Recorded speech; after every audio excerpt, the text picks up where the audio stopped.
भवानी शंकरो वंदे श्रद्धा विश्वास रूपिणौ याभ्यां विना न पश्यन्ति सिद्धः स्वान्तः स्थमीश्वरम। हर हर महादेव। हार्दिक स्वागत करता हूं आप सभी भगवत प्रेमी दर्शकों का आपके अपने ही YouTube चैनल जगत पिता शिव में। श्री जटाशंकर महादेव जी की कृपा से आप सभी स्वस्थ सकुशल और प्रसन्न होंगे, ऐसा मुझे विश्वास है। यथा लोकेन दीपस्य किरणैर्भास्करस्य च ज्ञायते दिग्विभागादि तद्दक्षत्वः शिवः प्रिये। अर्थात जैसे प्रकाश से दीपक का और किरणों से सूर्य की दिशा का पता चलता है, उसी प्रकार शक्ति के द्वारा शिव का ज्ञान होता है। विज्ञान भैरव तंत्र से लिया गया यह महत्वपूर्ण श्लोक था। आज के वीडियो में शिव महापुराण की एक महत्वपूर्ण कथा को प्रस्तुत किया जा रहा है, जो शिव नाम जाप की महिमा से जुड़ी हुई है। निश्चय ही इस कथा को सुनने के बाद आपको शिव नाम जाप की प्रेरणा मिलेगी।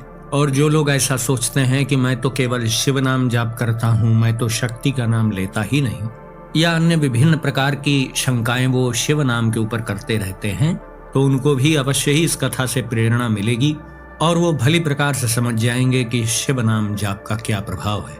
शिव महापुराण की शतरुद्र संहिता के 26वें अध्याय में इस महत्वपूर्ण कथा का वर्णन है, जिसमें भगवान शिव के वैश्यनाथ नामक अवतार का वर्णन किया गया है। आइए अब देखते हैं इस कथा के विषय में नंदी बाबा जी सनत कुमार जी से क्या कह रहे हैं। शृणुतात प्रवक्ष्यामि शिवस्य परमात्मनः अवतारम परमानंदम वैश्यनाथा व्ययं मुने। नंदी ग्रामे पुरा काचिन महानंदेति विश्रुता बभूव वार वनिता शिव भक्त्या सुसुंदरी। अर्थात नंदी जी ब्रह्मा जी के पुत्र सनत कुमार जी को बताते हैं, हे तात, हे मुने, अब मैं परमात्मा शिव जी के परम आनंददायक वैश्यनाथ नामक अवतार का वर्णन कर रहा हूँ, आप सुने। पूर्व समय में नंदी ग्राम में कोई महानंदा नाम से एक प्रसिद्ध शिव भक्ता महासुंदरी वैश्या रहती थी। एक वैश्या थी जिसका नाम महानंदा था, जो नंदी ग्राम में रहती थी। महाविभव संपन्ना सुधनाढ्या महोज्वला नाना रत्न परिच्छन्न श्रृंगार रस निर्भरा सर्वसंगीत विद्याशु निपुणाति मनोहरा तस्या ज्ञेयेन हृष्यन्ति राज्ञो राजान एव च। अर्थात वह ऐश्वर्य संपन्न, धनाढ्य, परम कांति युक्त, अनेक प्रकार के रत्नों से युक्त, श्रृंगार रस से परिपूर्ण, सब प्रकार की संगीत विद्याओं में कुशल तथा मन को अत्यंत मोहित करने वाली थी। उसकी गायन कला से रानियां तथा राजा आदि जो भी थे वो सब हर्षित हो जाते थे। समानर्च सदा सांबम सा वैश्या शंकरम मुदा शिव नाम जपा सकता भस्म रुद्राक्ष भूषणा। वह वैश्या प्रसन्नता पूर्वक पार्वती जी के सहित शंकर जी की सदा पूजा करती थी और शिव नाम का जाप करती थी तथा भस्म एवं रुद्राक्ष धारण करती थी। शिवम संपूज्य सा नित्यम सेवंति जगदीश्वरम नन्नरत परया भक्त्या गायंती शिव सदृशः। अर्थात शिव जी का प्रतिदिन पूजन करके वह बड़ी भक्ति के साथ महादेव जी की सेवा करती थी तथा शिव जी के उत्तम यश का गान करती हुई नृत्य करती थी। मतलब भगवान शिव की यश गाथा गाते हुए प्रसन्नता पूर्वक वह नृत्य भी करती थी। रुद्राक्षैर्भूषयित्वैकं मरकटं चैव कुक्कुटं करतालैश्च गीतैश्च सदा नर्तयति यस्मसा। अर्थात वह एक बंदर तथा मुर्गे को रुद्राक्षों से विभूषित करके ताली बजा बजा कर गायन करती हुई उन्हें भी नचाती थी। मतलब उसके पास एक बंदर था, एक मुर्गा था, उसने पाल रखा था। उन दोनों प्राणियों को उसने रुद्राक्ष से अलंकृत कर रखा था और उन्हें भी अपने साथ गायन और नृत्य में शामिल करती थी। वो भगवान शिव के भक्त को आसानी से आप पहचान नहीं सकते हैं। शिव जी की भक्ति किसी के भी हृदय में जागृत हो सकती है। ऐसा कैसे हो सकता है कि कोई वैश्यावृत्ति का कार्य कर रहा है तो वो भक्त नहीं बन सकता है। साक्षात उदाहरण आप देख लीजिए, वो स्वयं तो भक्ति में डूबी है और साथ में जो जीवों का वो पालन कर रही है उसे भी सदमार्ग पर ले जा रही। नृत्यमानौ चतौ दृष्ट्वा शिव भक्ति रता च सा वैश्यास्म विहसत्युच्चैः प्रेम्णा सर्व सखीयुता। रुद्राक्षै कृत केयूर कर्णाभरण मंडना मरकटः शिक्षया तस्याः पुरो नृत्यति बालवत्। अर्थात उन दोनों को नाचते हुए देखकर शिव जी की भक्ति में तत्पर वह वैश्या अपनी सखियों के सहित प्रेम पूर्वक उच्च स्वरों में हंसती थी। मतलब उसे भी प्रसन्नता होती थी उस बंदर और मुर्गे के नृत्य से। रुद्राक्ष का बाजूबंद एवं कर्णाभूषण पहनी हुई उस महानंदा नाम की वैश्या के सामने उसके सिखाने से वानर बालक की तरह नाचता था। शिखा संबद्ध रुद्राक्षः कुक्कुटः कपिना सह नित्यं नर्त नृत्यज्ञः पश्यताम हितमावहन्। अर्थात शिखा में रुद्राक्ष धारण किया हुआ नृत्य कला में विशारद वह मुर्गा देखने वालों को आनंदित करता हुआ उस वानर के साथ सदा नाचता था। एवं सा कुर्वती वैश्या कौतुकम परमादरात् शिव भक्ति रता नित्यम महानंद भरा भवत्। अर्थात इस प्रकार शिव भक्ति परायणा वह वैश्या अत्यंत आदर पूर्वक कौतुक करती हुई सदा आनंद से रहती थी। शिव भक्तिम प्रकुर्वन्त्या वैश्यया मुनि सत्तम बहुकालो व्यतीयाय तस्याः परम सौख्यतः। अर्थात इस प्रकार शिव भक्ति करती हुई उस वैश्या का सुख पूर्वक बहुत समय व्यतीत हो गया। एकदा च गृहे तस्या वैश्यो भूता शिवः स्वयं परीक्षितुं च तद्भाव मा जगाम शुभो प्रति। त्रिपुंड्र विलसद भालो रुद्राक्षाभरणः कृति शिवनाम जपा सक्तो जटिलः शैव वेशभृत। अर्थात एक बार स्वयं ही शुभ स्वरूप शिवजी व्रत धारण किए हुए वैश्य बनकर एक व्यापारी बनकर उसके भाव की परीक्षा करने के लिए उसके घर आए, यानी उस वैश्या के घर शिवजी अपना स्वरूप बदल करके पहुँचे। शिवजी वैश्य के रूप में त्रिपुंड्र से शोभायमान मस्तक वाले रुद्राक्ष के आभरण वाले शिव नाम जपने में आसक्त जटायुक्त तथा शैव वेश धारण किए हुए थे। मतलब यहाँ पर ये बताया जा रहा है कि वैश्यनाथ नाम का जो अवतार महादेव जी ने लिया उनका स्वरूप कैसा था। सब बिभ्रद भस्म निचयम प्रकोष्ठे वरकंकणम महारत्न परिस्तीर्णम राजते परकौतुकी। अर्थात शरीर में भस्म लगाए तथा हाथ में उत्तम रत्नों से युक्त श्रेष्ठ कंकण पहने हुए वे परम कौतुकी की तरह शोभित हो रहे थे। तमागतम सुसंपूज्य स वैश्या परयामुदा स्वस्थाने सादरम वैश्यम सुंदरी ही निवेशयत। अर्थात उन आए हुए वैश्य की भली भांति पूजा करके उस सुंदरी वैश्या ने बड़े आनंद के साथ उनको आदर सहित अपने स्थान पर बैठाया। तत्प्रकोष्ठे वरम वीक्षा कंकणम सुमनोहरम तस्मिन् जात स्पृहा सा च तम प्रोवाच सुविस्मिता। अर्थात उनकी कलाई में, यानी वैश्यनाथ जी का जो अवतार लेकर के महादेव आए थे, उनकी कलाई में अति मनोहर सुंदर कंकण को देखकर उस वैश्या के मन में लालसा उत्पन्न हो गई और वह वैश्या चकित होकर उनसे कहने लगी, महारत्नमयश्चायाम कंकण स्वकरे स्थितः मनोहरति में सद्यो दिव्य स्त्री भूषणोचितः। अर्थात वह महानंदा नाम की वैश्या बोलती है, आपके हाथ में स्थित यह महारत्न जटित कंकण शीघ्र ही मेरे मन को आकर्षित कर रहा है। यह तो दिव्य स्त्रियों के योग्य आभूषण है। इति ताम नवरत्नाढ्ये सस्पृहां करभूषणे वीक्ष्योदारमतिर्वैश्यः संस्मितं समभाषत। अर्थात इस प्रकार नवीन रत्नों से युक्त हाथ के भूषण के प्रति उसे लालसा युक्त देखकर उदार बुद्धि वाले वैश्य ने मुस्कुरा कर कहा, अस्मिन् रत्नवरे दिव्ये सस्पृहं यदि मे मनः त्वमेवाध्यस्व सुप्रीत्या मौल्यमस्य ददासि किम्। अर्थात वैश्यनाथ जी बोलते हैं, यदि इस रत्नोपम दिव्य कंकण में तुम्हारा मन लुभा गया है, यदि यह तुम्हें पसंद है तो तुम ही इसे प्रीतिपूर्वक धारण करो, किंतु इसका मूल्य क्या दोगी। वयम ही स्वैरचारिण्यो वैश्यास्तु न पतिव्रताः अस्मत्कुलोचितो धर्मो व्यभिचारो न संशयः। यद्येतदखिलं चित्तं गृह्णाति करभूषणं दिनत्रयं महोरात्रं पत्नी तव भवाम्यहम्। अर्थात उस वैश्या ने फिर उत्तर दिया कि हम व्यभिचारी वैश्याएं हैं, हम कोई पतिव्रताएं नहीं हैं। व्यभिचार ही हमारे कुल का धर्म है, इसमें संशय नहीं है। निश्चय ही इस हस्ताभूषण ने, यानी इस कंकण ने मेरे चित्त को आकृष्ट किया है, इसलिए मैं 3 दिनों तक और 3 रात तक आपकी पत्नी बनकर रहूंगी। यही इसका मूल्य वो चुकाने के लिए वैश्यनाथ जी से कहती है। तथास्तु यदि मे सत्यम वचनम वीरवल्लभे ददामि रत्नवलयं त्रिरात्रं भवमे वधू। एतस्मिन् व्यवहारे तु प्रमाणं शशिभास्करो त्रिवारं सत्यमित्युक्त्वा हृदयं मे स्पृश प्रिय। अर्थात फिर वैश्यनाथ जी बोलते हैं, हे वीरवल्लभे, बहुत अच्छा, यदि तुम्हारा वचन सत्य है तो मैं यह रत्न कंकण तुम्हें देता हूँ और तुम 3 रात तक के लिए मेरी पत्नी बनकर मेरे साथ रहो। हे प्रिय, इस व्यवहार में सूर्य तथा चंद्रमा साक्षी हैं। मतलब ये जो वार्तालाप हमारे तुम्हारे बीच हो रही है, इसके साक्षी सूर्य और चंद्रमा हैं। यह सत्य है ऐसा 3 बार कहकर तुम मेरे हृदय का स्पर्श करो, तब तो मैं मानूंगा।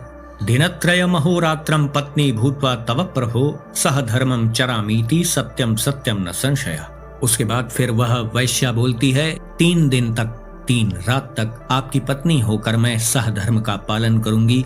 यह सत्य है, सत्य है, सत्य है, इसमें संदेह नहीं है। जैसा उसे 3 बार बोलने के लिए कहा था वो उसने बोल दिया। महानंदा नाम की उस वैश्या ने 3 बार ऐसा कहकर सूर्य और चंद्रमा को साक्षी मानकर अत्यंत प्रसन्नता पूर्वक उनके हृदय का स्पर्श किया। यानी वो जो वैश्यनाथ का अवतार लेकर के महादेव जी आए थे, उनके हृदय का स्पर्श किया।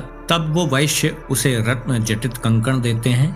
उसके बाद उसके हाथ में एक रत्नमय शिवलिंग भी दे करके यह कहते हैं, इदम रत्नमयम लिंगम शैवम मत प्राण वल्लभम रक्षणीयम त्वया कांते गोपनीयम प्रयत्नता। अर्थात वैश्यनाथ जी कहते हैं, हे कांते, यह रत्न जटित शिवलिंग मुझे प्राणों से भी अधिक प्रिय है। तुम इसकी रक्षा करना और यत्न पूर्वक इसे छिपा कर रख देना। उस वैश्या ने ऐसा ही होगा इस प्रकार कहकर रत्न जटित लिंग लेकर और उसे नाट्यशाला के मध्य में रखकर घर में प्रवेश किया। सत्येन सांगता रात्रौ वैश्येन विट धर्मिणा सुखम शश्वाप पर्यंके मृदु तल्पोपशोभिते।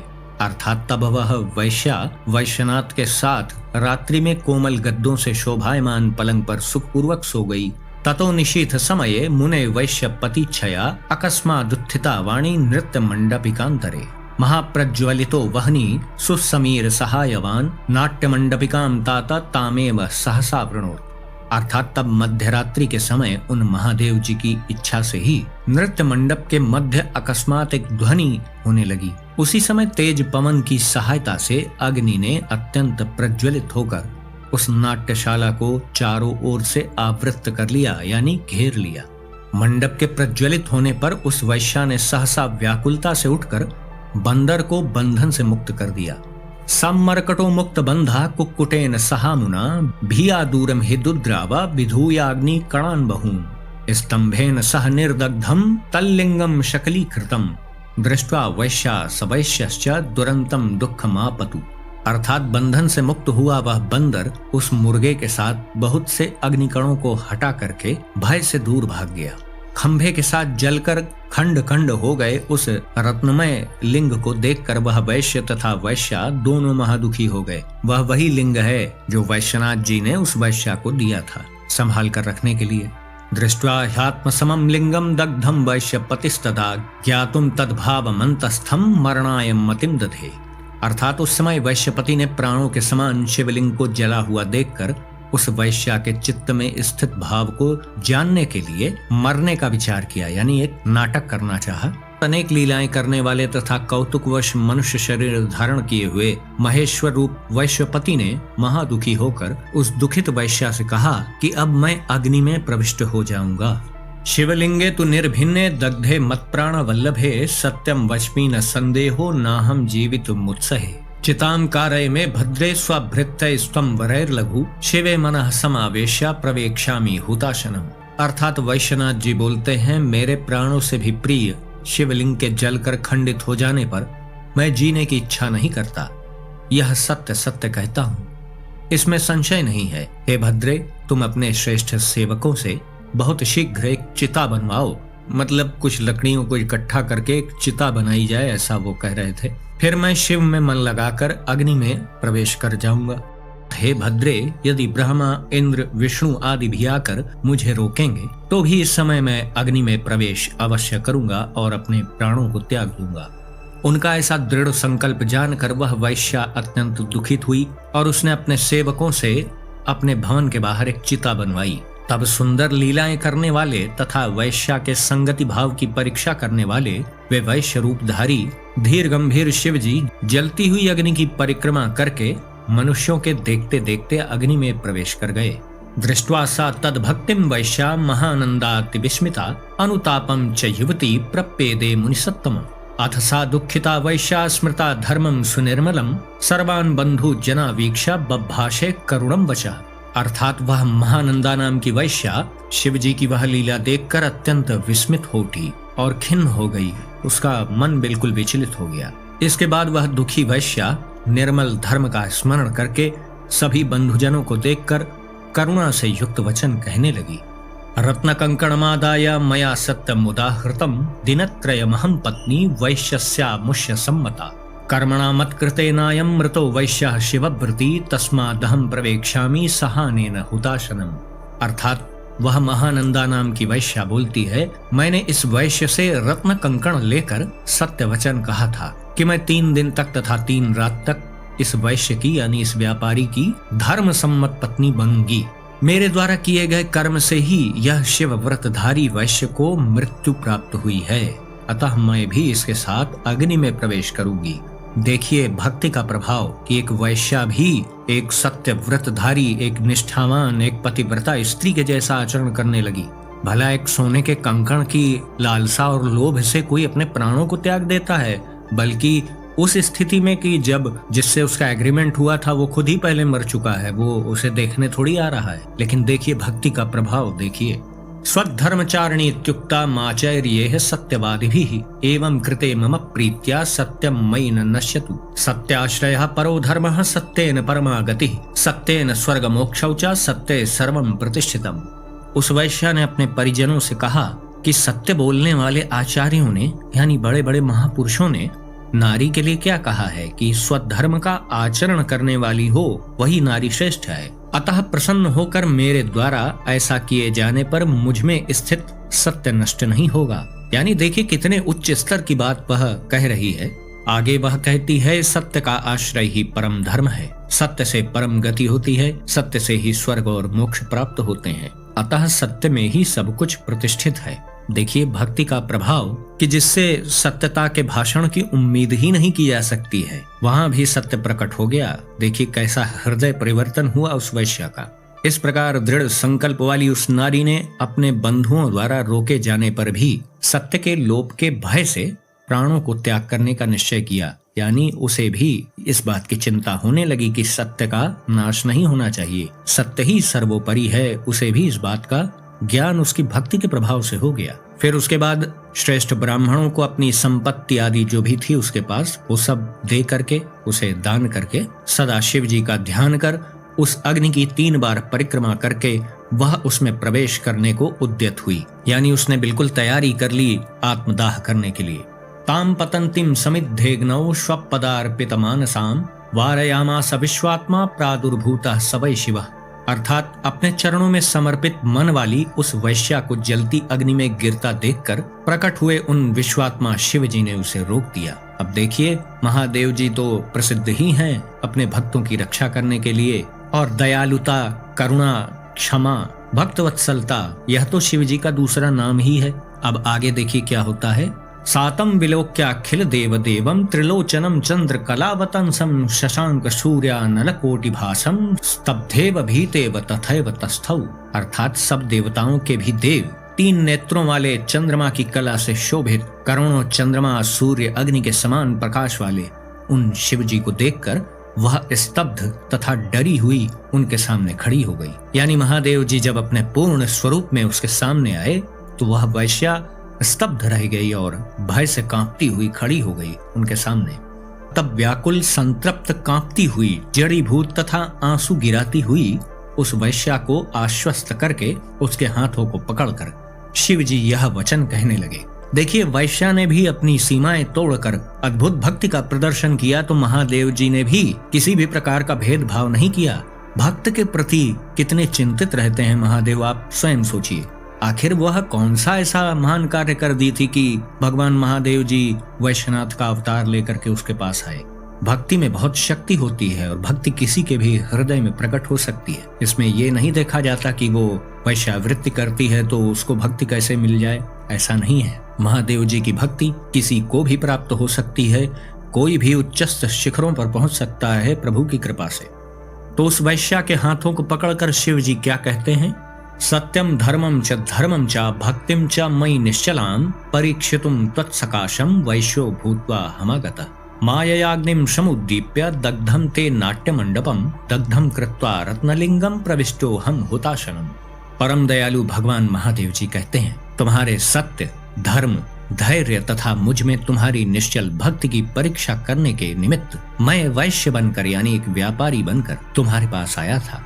मैंने ही अपनी माया से अग्नि को प्रदीप्त कर तुम्हारे नाट्य मंडप को आग लगाई और रत्नलिंग को दग्ध करके यानी उस रत्नलिंग को जो उस व्यापारी ने उस वैश्या को दिया था उसको भी नष्ट मैंने ही अपनी माया से किया। फिर मैंने ही जानबूझकर अग्नि में प्रवेश करके अपना देह त्याग किया। तुमने सत्य का स्मरण करके मेरा अनुसरण करने का विचार किया, मेरे साथ अग्नि में तुम प्रविष्ट होने वाली थी, अतः मैं अब प्रसन्न होकर तुम्हें देवताओं के लिए भी दुर्लभ भोगों को प्रदान करूंगा। हे सुश्रोणी, तुम जो चाहती हो उसे मैं तुम्हें देता हूँ। मैं तुम्हारी भक्ति से प्रसन्न हूँ। तुम्हारे लिए आज कुछ भी मेरे पास ऐसा नहीं है कि जो मैं दे नहीं सकता हूँ। इस प्रकार भक्तवत्सल गौरीपति शिव जी के कहने पर वहां महानंदा नाम की वैश्या शंकर जी से कहने लगी, अब देखिए महादेव जी की तो बात आपने अद्भुत सुन ली, अब उस वैश्या की अद्भुत बात सुनिए। नमे वांछास्ति भोगेषु भूमौ स्वर्गे रसातले तव पादाम्बुजस्पर्शा दन्न किंचिन्न कामये। अर्थात वह वैश्या बोलती है, भूमि स्वर्ग तथा पाताल के भोगों में मेरी इच्छा नहीं है। मैं आपके चरण कमलों के स्पर्श के अतिरिक्त अन्य कुछ भी नहीं चाहती हूँ, यानी बस आपके चरणों की भक्ति ही मुझे चाहिए।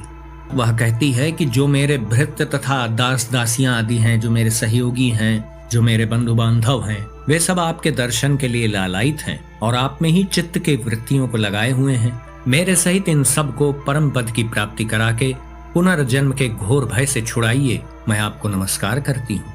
इसके उपरांत शिव जी ने उसके वचन का आदर करते हुए उसके सहित उन सब को परम पद की प्राप्ति करवाई। वैश्यनाथावतारस्ते वर्णितः परमो मया महानंदा सुख करो भक्तानंद प्रदः सदा। अर्थात नंदी जी कहते हैं, मैंने वैश्यनाथ नाम के परम अवतार का वर्णन आपसे कर दिया, जो महानंदा नाम की वैश्या को सुख देने वाला तथा भक्तों को सदा आनंद देने वाला है। शिव जी के अवतार रूप वैश्यनाथ का यह दिव्य चरित्र परम पवित्र सत्पुरुषों को शीघ्र सब कुछ देने वाला तथा परम अद्भुत है। इदं यः शृणुयात् भक्त्या श्रावयेद्वा समाहितः च्यवतेन स्वधर्मात् स परत्र लभते गतिम्। अर्थात जो भक्ति सहित सावधान होकर इसे सुनता है अथवा सुनाता है, वह कभी भी अपने धर्म से पतित नहीं होता है और अंत समय में उत्तम गति को प्राप्त करता है। तो इस प्रकार आप सभी दर्शक जनों ने देखा कि शिव महापुराण में कितनी प्रेरणादायी कथा ये छुपी हुई है, जो शिव नाम जाप की महिमा का भली भांति वर्णन कर रही है। हमें इस कथा से अवश्य ही प्रेरणा लेनी चाहिए कि शिव नाम जाप कितना महत्वपूर्ण है। और इस कथा को सुनने के बाद तो मैं समझता हूँ कि जो भी लोग शिव नाम जाप कर रहे होंगे, उन्हें और भी अपने भक्ति पथ पर चलने की सद्प्रेरणा प्राप्त होगी और नाम जाप के लिए उनका उत्साहवर्धन अवश्य ही हुआ होगा। तो मैं आशा करता हूँ कि इस परम पवित्र कथा के माध्यम से आप सभी को नाम जाप की प्रेरणा मिली होगी और एक नवीन उत्साह के साथ आप सभी अपने साधन पथ पे अग्रसर होने के लिए दृढ़ संकल्प हो जाएंगे, ऐसी मैं आशा करता हूँ। तो आज का वीडियो हम यहीं समाप्त करते हैं। यदि वीडियो आपको पसंद आया तो इसे लाइक करें, अपने मित्रों बंधु बांधवों के साथ शेयर करें। कृपया इस चैनल को भी सब्सक्राइब करें और बेल आइकन को भी अवश्य प्रेस कर दीजिएगा। तो भगवान श्री वैश्यनाथ महादेव जी से मैं ऐसी प्रार्थना करता हूँ कि वो आप सभी को सदा सुखी, स्वस्थ और ऊर्जावान बनाए रखें। मिलते हैं अगले वीडियो में एक नई और उपयोगी जानकारी के साथ। तब तक के लिए आप सभी भगवत प्रेमी भक्तों को हर हर महादेव।